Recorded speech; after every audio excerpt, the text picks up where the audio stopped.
Salut à tous. Aujourd'hui, on parle des mariages étonnants et autres. Restez jusqu'à la fin.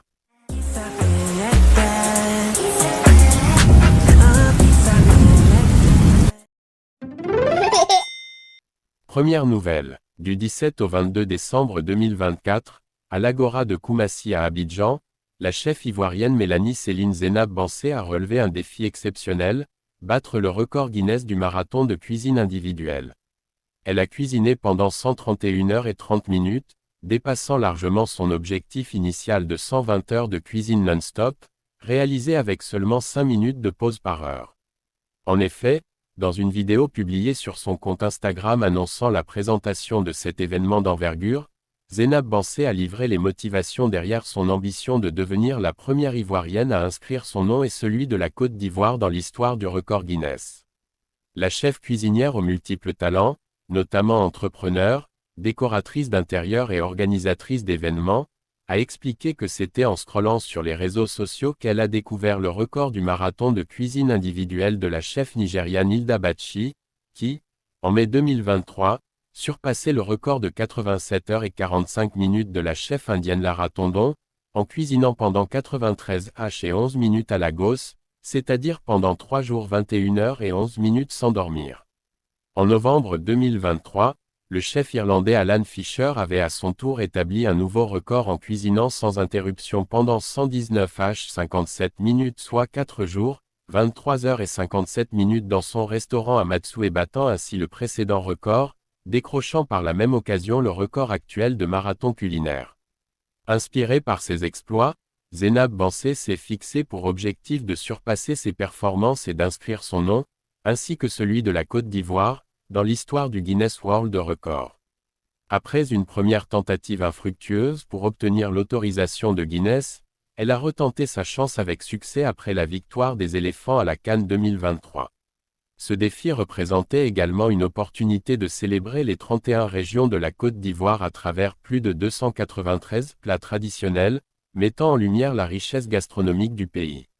Au-delà de battre un record, Zénab Bansé a donné une dimension sociale à son marathon.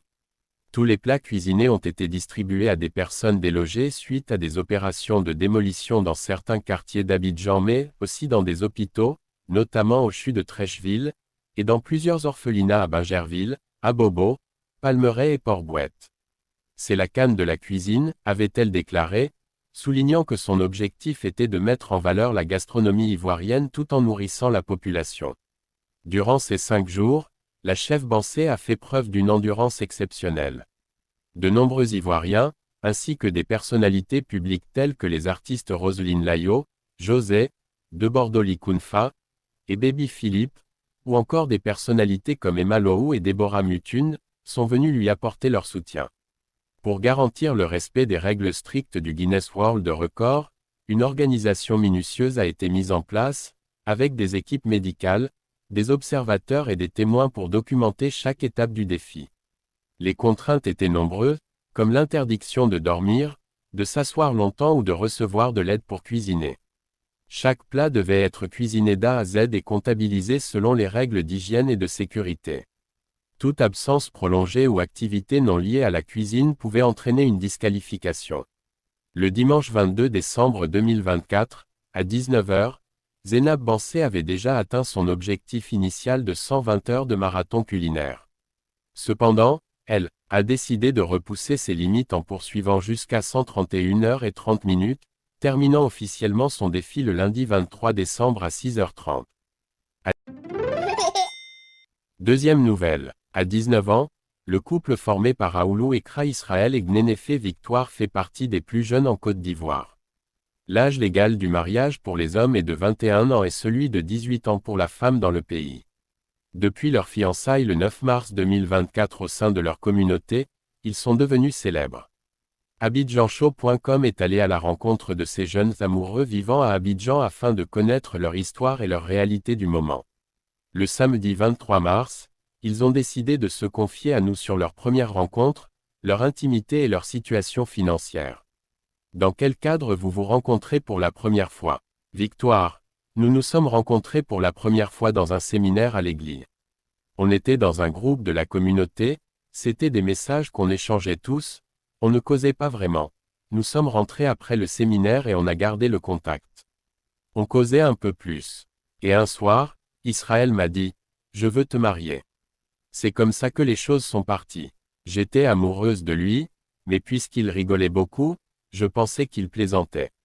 Et on a décidé de cheminer. Vous n'aviez pas eu de crainte en vous présentant devant vos parents à votre si jeune âge. Israël, moi je n'ai pas eu de difficulté en ce sens. Mes grands frères ont fait pareil. À 22 ans, ils étaient déjà mariés. Victoire. De mon côté, c'était compliqué avec ma maman. Elle me posait énormément de questions. Mais avec le temps et nos échanges réguliers, tout s'est bien passé. Que dites-vous aux gens qui disent que vous auriez dû attendre d'être stable avant de vous marier? Victoire. Je ne comprends pas pourquoi on prend un engagement et ça leur fait mal.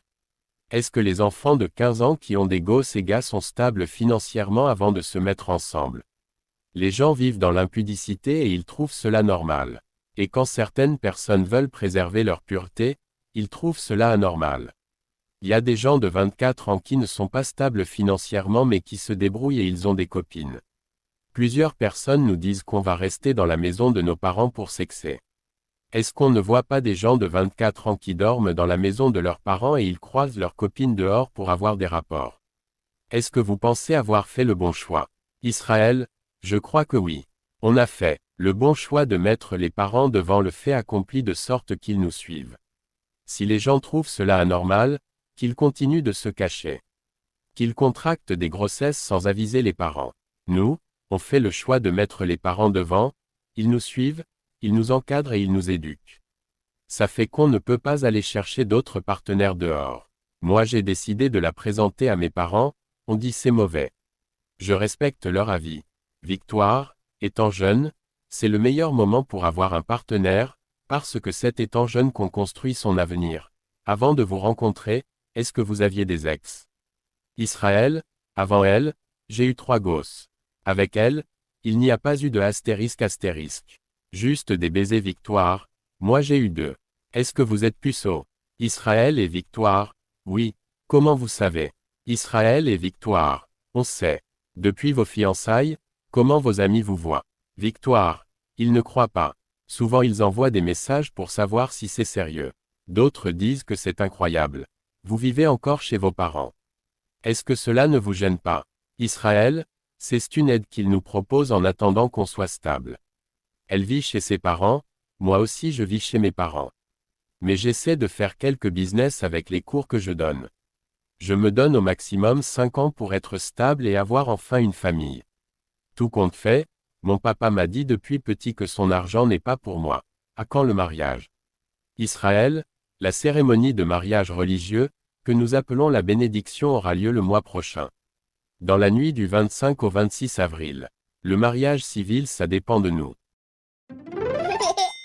Nouvelle bonus. Didi B, star de la scène rap en Côte d'Ivoire, s'associe au prince de l'Afrobeat, MHD, pour un featuring explosif.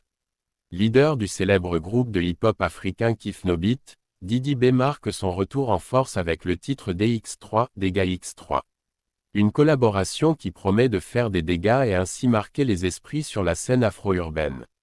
Merci d'avoir regardé jusqu'au bout. N'oubliez pas de liker, commenter et vous abonner. À très vite pour plus d'informations.